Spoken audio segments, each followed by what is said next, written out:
Students, आज हमने पढ़ना है चैप्टर नंबर 6 9th फिजिक्स। उसका टॉपिक था एनर्जी। जो कल हमने डिस्कस किया था उसकी जो टाइप्स हैं एनर्जी की, आज हमने वो डिस्कस करनी है।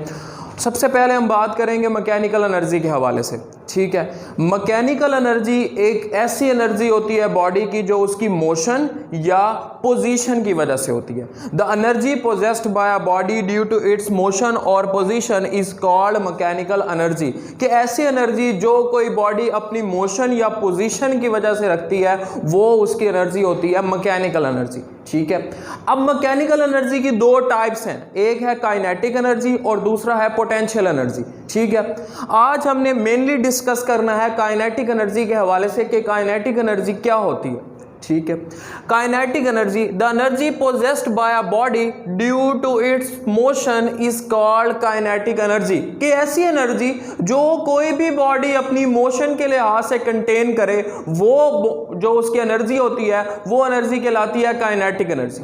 अब काइनेटिक एनर्जी हमेशा उन बॉडीज के लिए होगी जो ग्राउंड पे मूव करेंगी।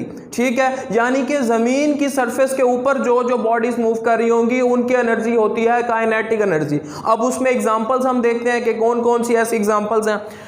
सबसे पहले तो आप ये देखें, काइनेटिक एनर्जी को रिप्रेजेंट करते हैं कैपिटल K.E। इसका मतलब है काइनेटिक एनर्जी। जहां पे भी ये लिखा हो इसका मतलब होता है kinetic energy. Examples, a car move on a road possesses kinetic energy. Road पे चलती हुई जो एक गाड़ी होती है उसकी एनर्जी काइनेटिक एनर्जी होती है, क्योंकि वो एक स्पेसिफिक मास की ऑब्जेक्ट है और एक स्पेसिफिक वेलोसिटी से वो रोड के ऊपर मूव करेगी, मोशन करेगी। ठीक है, ऐसी बॉडी जिसका कोई स्पेसिफिक मास हो, ठीक है, और वो स्पेसिफिक वेलोसिटी के साथ ग्राउंड के ऊपर मूव कर रही हो, तो हमेशा याद रखें उस बॉडी के अंदर काइनेटिक एनर्जी होती है। उसके बाद दूसरी example, moving air is called wind.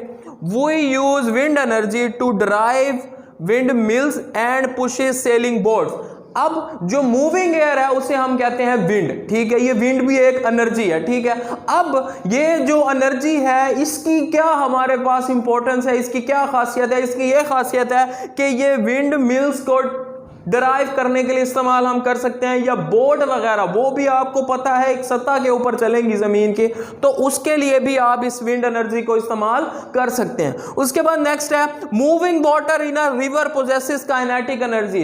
दरिया में बहता हुआ जो पानी है उसके अंदर भी काइनेटिक एनर्जी होती है, क्योंकि वो भी एक स्पेसिफिक सरफेस के ऊपर, ग्राउंड की सरफेस के ऊपर मूव कर रहा होता है, उसकी भी काइनेटिक एनर्जी होगी।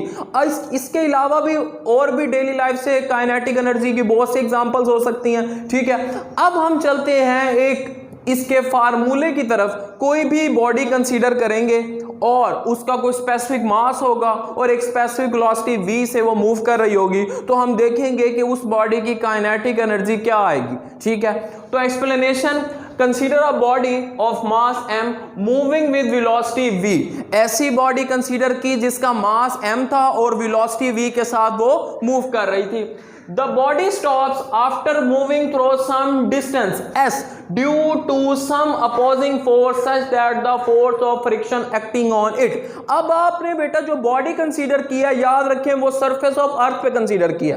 एक बॉडी जिसका मास m है वो बॉडी आपने अर्थ के सरफेस के ऊपर कंसीडर किया और वो वेलोसिटी v से मूव कर रही है। सपोज कर लें वो एक कार है। ठीक है, जैसे ही वो कार डिस्टेंस s कवर करती है वो कार रुक जाती है एक अपोजिंग फोर्स की वजह से। ठीक है, वो अपोजिंग फोर्स कौन सी हो सकती है? फोर्स ऑफ फ्रिक्शन, यानी कि जमीन की सरफेस के ऊपर जो रगड़ की फोर्स है उसकी वजह से वो गाड़ी रुक जाती है। अच्छा, आगे क्या होगा?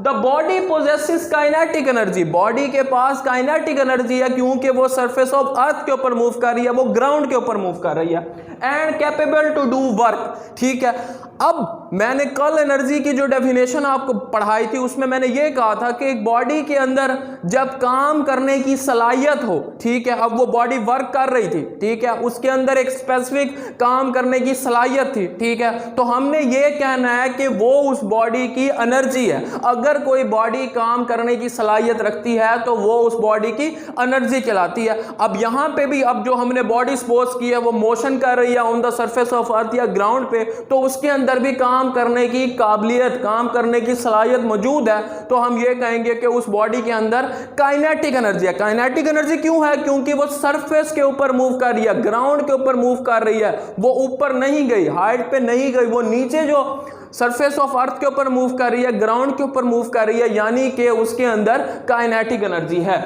उसके बाद to do work against the opposing force, जो अपोजिंग फोर्स उसके ऊपर लगाई जा रही थी, जो फोर्स ऑफ फ्रिक्शन उसके ऊपर लगाई जा रही थी, उसके अगेंस्ट वो बॉडी वर्क करेगी। अब मैथमेटिकली देखते हैं ये क्या बात है। मैंने आपको इंट्रोडक्टरी लेक्चर में बताया था कि work and energy are related to each other, या work is a form of energy, यानी कि जो एक बॉडी के ऊपर काम किया जा रहा होता है वो बेसिकली उसकी एनर्जी होती है, या हम ये कह सकते हैं work and energy are always equal to each other.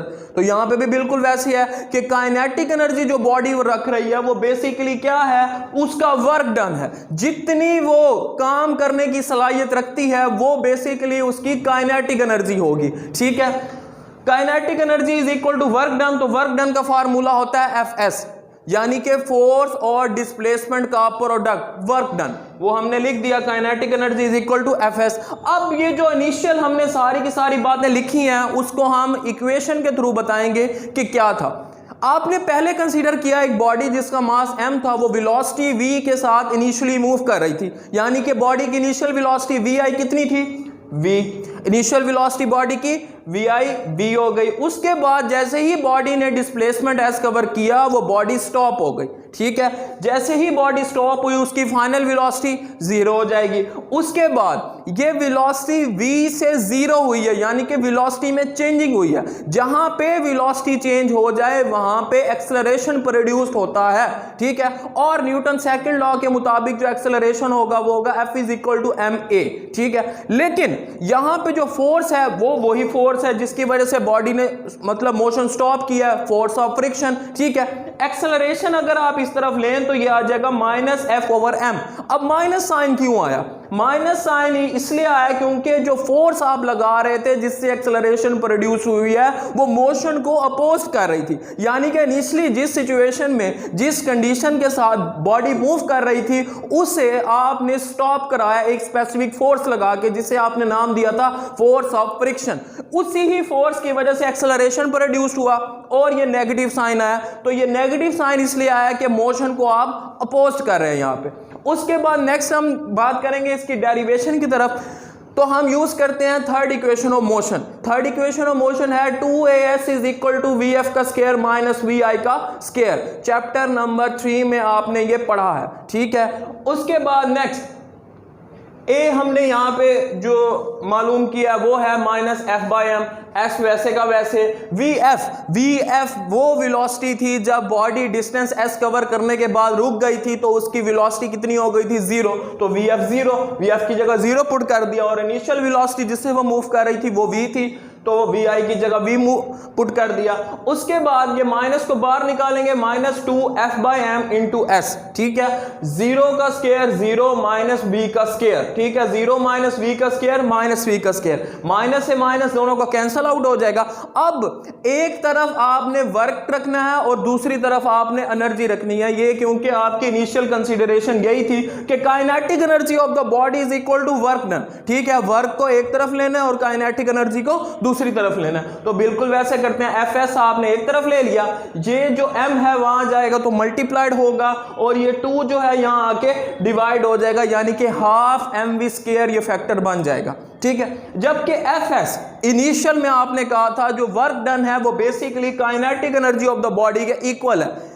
जो बॉडी ने वर्क किया है, ठीक है, वो वर्क बेसिकली उसका क्या है, उसकी काइनेटिक एनर्जी है। चाहे उसके ऊपर अपोजिंग फोर्स भी लग रही थी लेकिन उस बॉडी के पास थी काइनेटिक एनर्जी, इस वजह से वो वर्क करने के काबिल थी। काइनेटिक एनर्जी और वर्क इक्वल है। Fs की जगह आप लिख देंगे यहाँ काइनेटिक एनर्जी। तो बेटा ये काइनेटिक एनर्जी का फार्मूला बन गया कि kinetic energy is equal to half mv का स्क्वायर। काइनेटिक एनर्जी किसके बराबर होती है, हाफ mv स्क्वायर के बराबर होती है। अब देखें काइनेटिक एनर्जी के फार्मूले के अंदर दो चीजें हैं, एक मास ऑफ द बॉडी है और दूसरा वेलोसिटी ऑफ द बॉडी है। ये दो फैक्टर्स हैं जिस पे kinetic energy of the body depend करती है। तो हमने ये लिख दिया, kinetic energy depends upon mass of the body m, velocity of the body v। अब एक चीज बड़ी इंपॉर्टेंट है, एमसीक्यूज के पॉइंट ऑफ व्यू से आपने माइंड में रखनी है कि अगर बॉडी का मास डबल कर दें तो काइनेटिक एनर्जी पे क्या इफेक्ट पड़ेगा। देखें, काइनेटिक एनर्जी और मास एक दूसरे से डायरेक्ट रिलेट कर रहे हैं फार्मूले में। अगर मास डबल कर दें तो जाहिर सी बात है काइनेटिक एनर्जी भी डबल हो जाएगी, ठीक है। जबकि काइनेटिक एनर्जी और वेलोसिटी वो भी डायरेक्ट रिलेट कर रहे हैं, लेकिन काइनेटिक एनर्जी वेलोसिटी के स्केयर के डायरेक्टली रिलेटेड है, ठीक है। यानी कि अगर वेलोसिटी को हम डबल कर दें तो काइनेटिक एनर्जी 4 टाइम्स इंक्रीज हो जाएगी, क्योंकि वो वेलोसिटी के स्केयर के डायरेक्टली प्रोपोर्शनल है। इसी तरह से मास को अगर मैं 3 गुना बढ़ा दूं, काइनेटिक एनर्जी भी 3 गुना बढ़ जाएगी। वेलोसिटी को 3 गुना बढ़ा दूं तो काइनेटिक एनर्जी 9 गुना बढ़ जाएगी, उसके स्केयर के डायरेक्टली रिलेटेड है। ये चीजें एमसीक्यूज के लिए बहुत इंपॉर्टेंट हैं। तो ये आपका आज का टॉपिक था, काइनेटिक एनर्जी लॉन्ग क्वेश्चन के पॉइंट ऑफ व्यू से बहुत ज्यादा इंपॉर्टेंट है। अच्छे तरीके के साथ तैयार कीजिएगा। Thank you.